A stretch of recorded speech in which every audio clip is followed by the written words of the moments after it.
having none of it. Come on, come now, come on. Come on.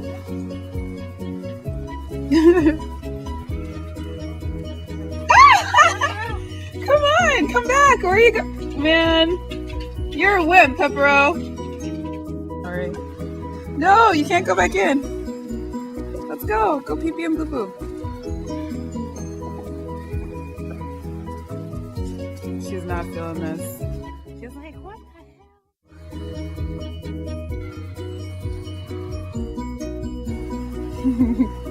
I don't really like it either, to be perfectly honest. Her feet are gonna be wet. She's like, what is it?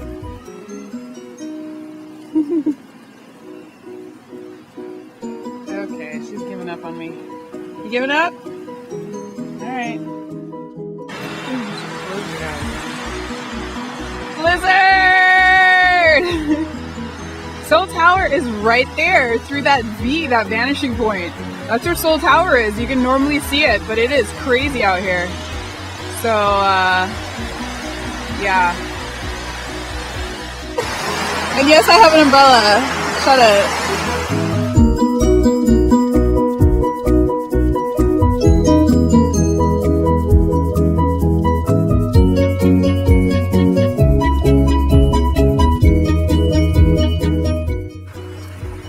Going to one of my absolute favorite places in Seoul, NC department store.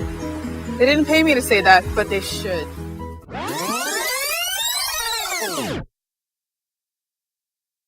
So today's talking topic is why did I come to Korea? So Emma, Mimi, I'm looking at EMA, Mimi.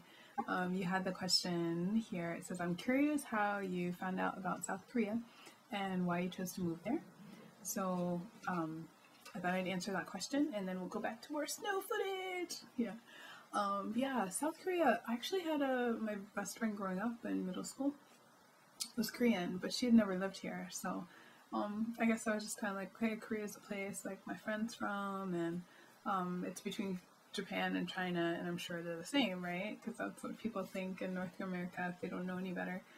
But when I made a decision that I wanted to teach overseas, and I definitely decided on Asia. And I actually thought I would go to a Chinese-speaking country because I had been studying Chinese, self-studying Chinese. 我是老师, 我是美国人, 我是, like blah blah blah, right? So, but in the end, when I started looking at each country, I started trying to make a decision. A few years ago, I was really into Bollywood, which I still adore. It's just harder to get films and stuff here. And I had a Bollywood blog, which you can still find it, Beliefs, Blackness, and Bollywood. It's still out there somewhere. And I was blogging about Bollywood films, and one of my regular readers suggested a Korean drama called Full House with Rain. Look it up. He's fine. Anyway, and I actually met him. But yeah, so I started watching Korean dramas, and then I started getting, obviously more interested in Korean media. So as I started searching and deciding, okay, what country am I going to go to? I started considering Korea because of Korean dramas, whereas I hadn't really considered Korea before. So I started doing research, and then for me, the decision to come to Korea boiled down to three things. One was media, because I'm obviously interested in video, and I'm interested in film, as I'll talk about later this week. So I was like, okay, well, the media is really good. It's getting more popular on the continent, especially in Asia. Korean media, music and dramas, and even films increasingly are like the most popular media in all of Asia. So it's definitely because of media. I thought there would maybe be some opportunities to, experience some things here. And, just a good place where people would be working on a lot of independent projects, which a little bit true, but not as true as I would like. Secondly, really practical one, I had never lived outside of the US. I had never even used my passport. So I had never been anywhere but Canada and Mexico back in the old days when you didn't need a passport. So I thought, okay, well, the first country I go to should be one that's easy to adjust. And for me as an American, there are military bases here. There's one in Seoul, really big one, Yongsan base, and there's bases scattered all throughout Korea. So I thought, hey, you know what? There's going to be other Americans there. They'll be used to seeing Americans. And maybe if I need help or if I need something, I can find a military person. My dad was Navy.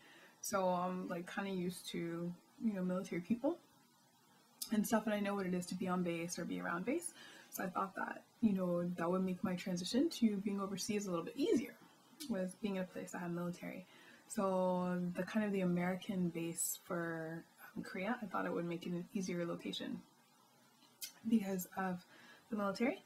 And then the third reason, which is really important to me actually, was because there's religious freedom here in Korea. So, I had strongly considered going to teach in China, and actually long ago, right after I graduated from college, I was going to go teach in China, and that fell through. If that had happened, I probably would have just gone there, learned Chinese, and might still be there now, who knows. But I ended up not going, so I thought at this later point in my life, because I'm like much older than that initial point where I was thinking about going, that I will go somewhere where I wouldn't have to be worried like if I invite someone to church, like I'm going to get arrested, right? So I thought this would be a good first place in my mind. I thought I'm coming to Korea for a year. This will be a good first place because the American military, religious freedom, I can do some cool K-pop, drama stuff, and then I'll make a decision on where else I'm going to teach in Asia or in the world after that. So that was 4 years ago. Obviously, I'm still here. I didn't go anywhere. And I can still barely speak Korean. I sound like a very cute second grader. Cute and awkward second grader, but that's why. So to answer your question, that is why I chose Korea, for anybody else who wanted to know. So it was because of media, because of the US connection, and because of Christianity or religious freedom.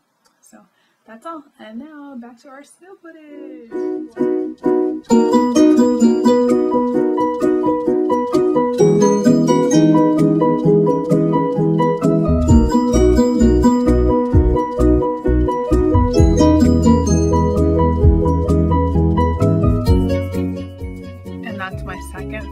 In Seoul, the Gyeongwon Plus.